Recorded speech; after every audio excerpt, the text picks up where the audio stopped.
दोस्तों, सबसे पहले सब्सक्राइब करें, नोटिफिकेशन बेल दबाएं और सबसे पहले वाली ऑप्शन ऑल करें, जिससे हमारी आने वाली नई वीडियो की नोटिफिकेशन आपको फ़ौरन मिल जाएगी।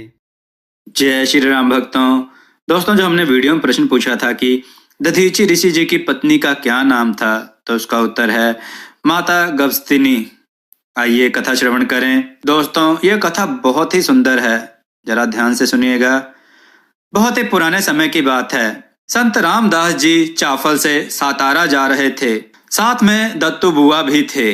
रास्ते में जाते समय देह गांव आने पर दत्तू बुआ बोले, महाराज, कुछ खाने की व्यवस्था करने जा रहा हूँ। रास्ते में उन्होंने सोचा कि लौटने में देर हो सकती है, इस कारण वे समीप के खेत से 4 भुट्टे तोड़ लाए। जब उन्होंने भुट्टों को भूजना शुरू किया तो धुआं निकलता देख खेत का मालिक वहां पहुंचा। उसे गुस्सा आया और उसने हाथ के डंडे से रामदास स्वामी को मारना शुरू किया। दत्तू बुआ के मन में विचार आया कि वे प्रतिकार करें, किंतु रामदास जी ने वैसा ना करने का इशारा किया। थोड़ी देर के बाद उन्हें गालियां देता हुआ पाटिल लौट गया। दूसरे दिन वे लोग सातारा पहुंचे। समर्थ रामदास जी की पीठ पर डंडे के निशान देख लोगों में कानाफूसी होने लगी। छत्रपति शिवाजी ने जब इस संबंध में स्वामी जी से पूछा तो उन्होंने पाटिल को बुलाने को कहा।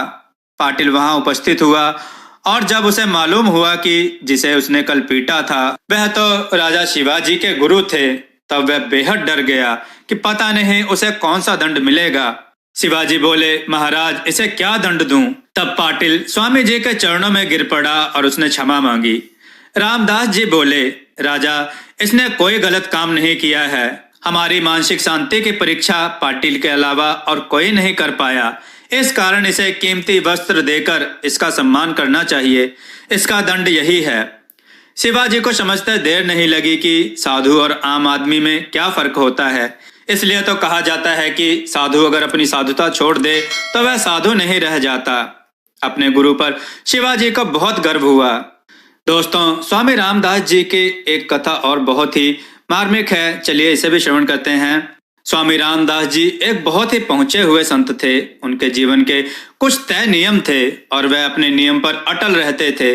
उनका एक नियम था कि वह स्नान एवं पूजा से निवृत्त होकर केवल 5 घरों से भिक्षा मांगने के लिए जाते थे और वहां से जो कुछ मिल जाता वही लेकर लौट जाते।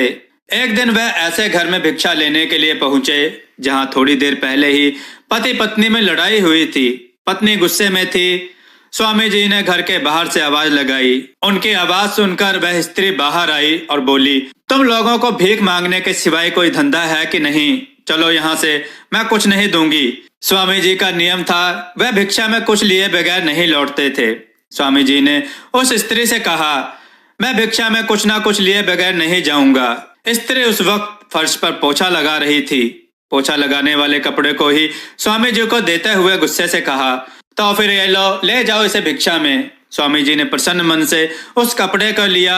वह नदी के तट पर पहुंच गए। उन्होंने कपड़े को अच्छी तरह साफ किया, सुखाया और फिर उसकी बातें बनाकर वह देवालय पहुंचे। स्वामी जी इस भिक्षा को पाकर मन ही मन बहुत प्रसन्न थे। इधर वह स्त्री पश्चाताप कर रही थी कि बेवजह एक सत्पुरुष का अनादर किया। अंत में वह उन्हें ढूंढती हुई देवालय पहुंच गई। वह देखकर हैरान रह गई कि स्वामी जी ने उस वस्त्र से बातियां बना ली हैं। वह स्वामी जी के चरणों में गिरकर बोली, देव, मैंने आपका निरादर किया, क्षमा करें। स्वामी रामदास जी बोले, देवी, तुमने उचित ही भिक्षा दी। तुम्हारी भिक्षा का ही परिणाम है कि देवालय रोशनी से जगमगा रहा है और इसका लाभ अनेकों लोगों को मिल रहा है। तुम भोजन देते तो वह सिर्फ मेरे ही काम आता। दोस्तों, आपको यह कथा कैसी लगी? अपने विचार और सुझाव कमेंट में जरूर दें। हमारी कथाओं को लाइक करें, हमारे चैनल को सब्सक्राइब करना ना भूलें। हमारी कथाओं को शेयर जरूर करें, जिससे लोगों को अच्छा ज्ञान प्राप्त हो। जय श्री राम भक्तों।